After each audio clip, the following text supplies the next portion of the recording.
everyone! Pupunta kami ngayon sa tabing dagat. Mag-hi ka naman dyan, te. Hello, good evening. Tingnan nyo guys, ang dami nakaparking ng mga sasakyan. Gabing-gabi na dito. Going to the park and with my colleague.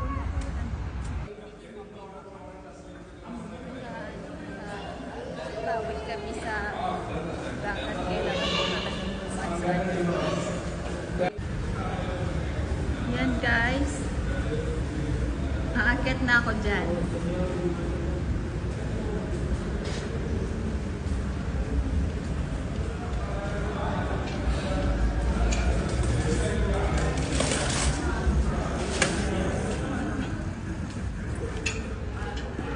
Tingnan niyo yung pusa. Meron din pusa dito, pero yung mga pusa dito maarte yan. Dagat na dyan guys, kaya lang, hindi lang siya makita dahil gabi na.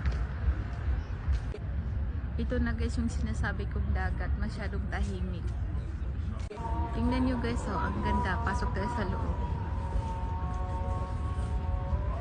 Yan, may mga security dyan sa loob.